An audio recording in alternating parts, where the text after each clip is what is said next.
नमस्कार मु माधुरी आज एसआरएस म्यूजिक स्टूडियो रे बहुत बढ़िया गीत रेकर्ड होइछि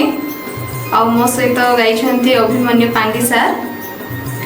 जदि ये गीतटी आपण मानकु भल लागुथिबो तो अभिमन्यु यूट्यूब ऑफिशियल चैनल को सब्सक्राइब करंतु, लाइक करंतु और शेयर करंतु। धन्यवाद।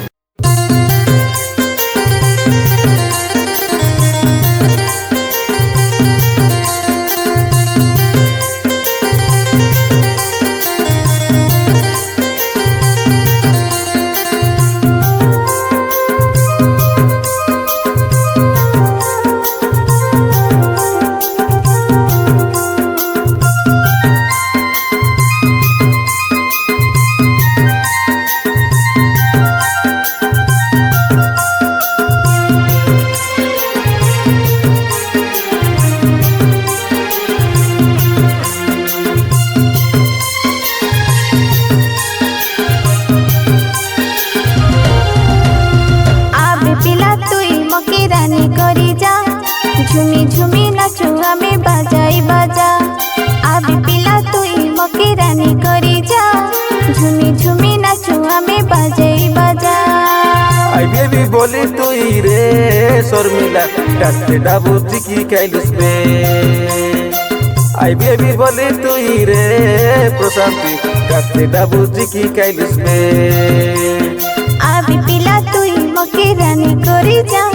झुमी झुमी नाचो हमें बाजाई बाजा हमें बाजाई बाजा।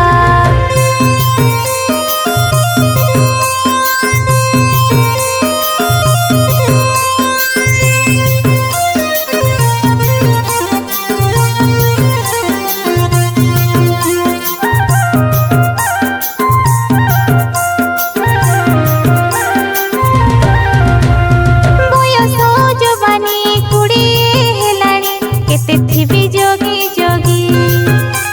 मम्मी जानी देले डाडी जानी देले विष खाई मरी जीवी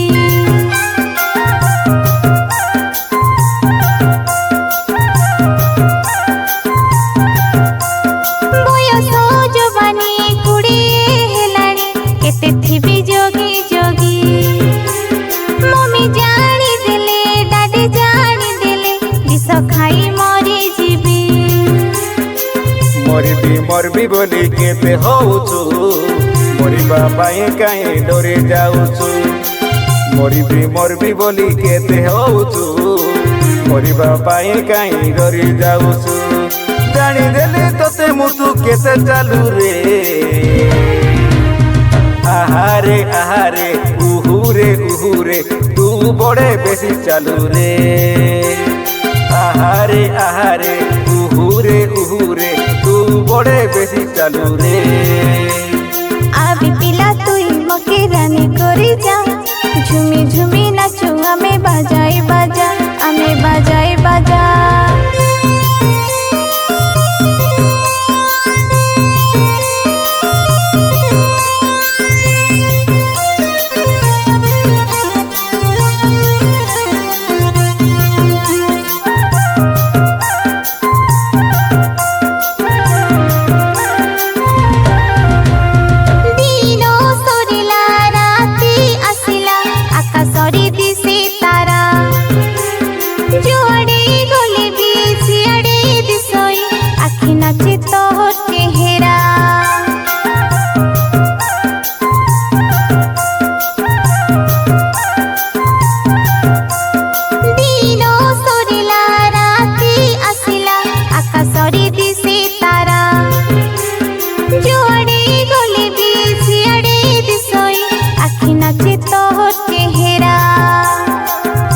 दिन बोली मोके पाया करूच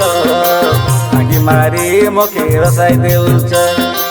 दिन बोली मोके पाया करूच आखि मारी मोके रसाई देउछ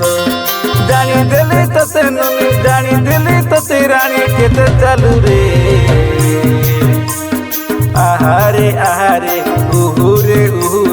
तू बड़े बेसी चालू रे आहारे उहुरे तू बड़े बेसी चालू रे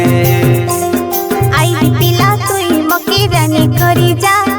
झुमी झुमी नाचू आमे बाजाई बाजा आईबी पिला तुई मके रानी करी जा झुमी झुमी नाचू आमे बाजाई बाजा आमे बाजाई बाजा आईबी बोली तुई रे प्रशांति टाटले जाबो जिकी काइलुस में आईबी बोली तुई रे प्रशांति टाटले जाबो जिकी काइलुस में टाटले जाबो जिकी काइलुस में टाटले जाबो जिकी काइलुस में